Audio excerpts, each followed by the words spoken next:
So இது வந்து பார்த்தீங்கன்னா ஒரு இன்ட்ரெஸ்டிங்கான ப்ராப்ளம் தான். ஈக்விலிபிரியம் கான்ஸ்டன்ட்டை பேஸ் பண்ண ஒரு இன்ட்ரெஸ்டிங்கான ப்ராப்ளம். இங்க நம்ம கொஸ்டின் என்ன குடுத்துருக்காங்கன்னு பார்த்தீங்கன்னா, 3 மோல் ஆஃப் வந்து PCl5 okay. 3 mole of PCl5 வந்து 1 லிட்டர் ஃப்ளாஸ்க்ல வந்து வச்சிருக்காங்க. அப்ப என்ன பண்ணா they are applying some temperature. அந்த டெம்பரேச்சர் வந்து பார்த்தீங்கன்னா அபோவ் 100 டிகிரி சென்டிகிரேட் வந்து இருக்குது. அப்ப when you apply the high temperature, so that time it is possible to decompose the PCl5. PCl5 decompose ஆனா நமக்கு வந்து என்ன கிடைக்கும்? PCl5 வந்து decompose ஆகும்போது நமக்கு என்ன கிடைக்கும்னா PCl3. அப்ப PCl3 பிளஸ் வந்து நமக்கு என்ன Cl2 வந்து நமக்கு வந்து ஃபார்ம் ஆகும். Is it correct? அப்போ what is the initial concentration? Initial concentration வந்து பார்த்தீங்கன்னா 3 மோல் கொடுத்துருக்காங்க. அப்ப நமக்கு என்ன இருக்கும் பார்த்தீங்கன்னா PCl3 ஜீரோவா இருக்கும். குளோரின் வந்து நமக்கு வந்து ஜீரோவா இருக்கும். ஏன்னா அப்ப வந்து நமக்கு வந்து எதுவுமே ப்ராடக்டே நமக்கு வந்து ஃபார்ம் ஆயிருக்காது இல்லையா? அப்ப நமக்கு வந்து இது வந்து 0 இருக்கும். அப்புறம் கொஞ்ச நேரம் கழிச்சு என்ன ஆகும்? ரியாக்ஷன் நடந்து நமக்கு வந்து ஈக்விலிபிரியம் வந்து அட்டைன் ஆகுது. அப்ப ஈக்விலிபிரியம் அட்டைன் ஆகும்போது இது எக்ஸ் அமௌண்ட் வந்து நமக்கு வந்து டிக்ரீஸ் ஆயிருக்கும். அப்ப என்ன ஆகும் பார்த்தீங்கன்னா இது எக்ஸ் அமௌண்ட் வந்து ஃபார்ம் ஆயிருக்கும். இது நமக்கு வந்து எக்ஸ் அமௌண்ட் வந்து நமக்கு வந்து ஃபார்ம் ஆயிருக்கும். அப்ப what is the Kc? Kc which is equal to product concentration divided by reactant concentration இல்லையா?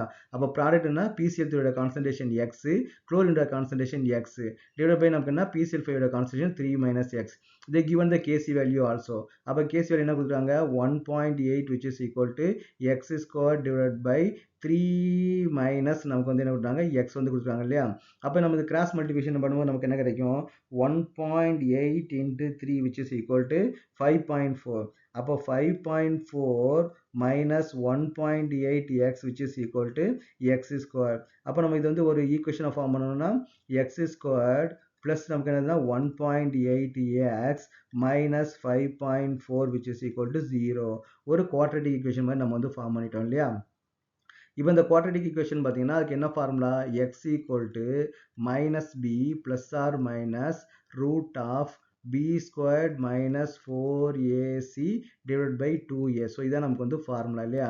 அப்போ அங்கே a ஓட வேல்யூ என்னது? ah is equal to 1. அப்போ b is equal to 1.8. c நமக்கு என்ன வருது? minus 5.4. அப்போ இந்த வேல்யூ நமக்கு சப்ஸ்டிட் பண்ணால் நமக்கு என்ன வரும்? அப்போ மைனஸ் b இல்லையா? அப்போ minus 1.8 plus or minus root of 1.8 the whole square minus 4 into a வந்து நமக்கு 1 தான் a1 and b வந்து c வந்து பார்த்தீங்கன்னா minus 5.4. அப்போ மைனஸ் வந்து நமக்கு என்ன வருது? 5.4 வந்து வருது divided by 2a இல்லையா? அப்போ 2 into a வந்து நமக்கு வந்து 1 தான். அப்போ இதை சிம்பிளிஃபை பண்ணும்போது நமக்கு என்ன வருது? minus 1.8 plus or minus root of 1.8 into 1.8 which is equal to 3.24 இல்லையா? அப்போ 3.24 plus 5.4 into 4 அப்போ 21.6 வந்து வருது. அப்போ 21.6 வந்து வருது. இது வந்து நமக்கு வந்து மைனஸ் மைனஸ் நமக்கு வந்து ப்ளஸ் ஆகிடும். அப்போ டிவைட் பை 2 அப்போ which is equal to minus 1.8 plus or minus root of 3.24 plus 21.6 which is equal to 24.84. 24.84 divided by 2 above which is equal to minus 1.8 plus or minus இதுக்கு root எடுத்தா என்ன வரும்? root of 24.84 which is equal to 4.98 வந்து நமக்கு வந்து வருது. 4.98 divided by 2. அப்போ நமக்கு வந்து இங்கே எக்ஸுக்கு வந்து ரெண்டு வேல்யூ வந்து நமக்கு வந்து வருது. அப்போ what is the first value? அப்போ x equal to minus 1.8 plus 4.98 divided by 2 இல்லையா? அப்போ நமக்கு இதை மைனஸ் பண்ண நமக்கு என்ன வரும்? 1 பாயிண்ட் மைனஸ் பண்ண என்ன வரும்? 3.08 வந்து வருமா? 4.98 வருது இல்லையா? 4.98 minus 1.8 which is equal to 3.18 வந்து வருது. அப்போ நமக்கு என்ன வரும்? ப்ளஸ் தான் வரும் இல்லையா? 3.18 divided by 2 which is equal to 3.18 divided by 2 1.59 வந்து வருது. அப்போ எக்ஸோட வேல்யூ நமக்கு என்ன வருது? ஒன்று வந்து 1.59 வந்து வருது. இன்னொரு எக்ஸ் வேல்யூ நமக்கு என்ன வரும்?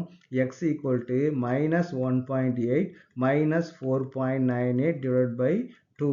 அப்போ what is the value? X equal to minus okay ரெண்டுமே மைனஸில் தான் இருக்குது. அப்போ 1.8 ப்ளஸ் 4.98 அப்போ 6.78 minus 6.78 divided by 2. அப்போ நமக்கு எப்போவுமே பார்த்தீங்கன்னா மைனஸ் வேல்யூ வரது வந்து பாசிபிலிட்டிஸ் கிடையாது. அப்போ எக்ஸோட வேல்யூ நமக்கு என்ன பார்த்தீங்கன்னா 1.59 தான் நமக்கு வந்து எக்ஸோட வேல்யூ. நம்ம இனிஷியல் நம்ம என்ன ஈக்குவேஷன் எழுதியிருக்கிறோம், PCl5 அப்படின்னா டீகம்போஸ் நமக்கு என்ன கிடைக்கும், PCl3 வந்து கிடைக்கும் ப்ளஸ் Cl2 வந்து நமக்கு வந்து கிடைக்கும்.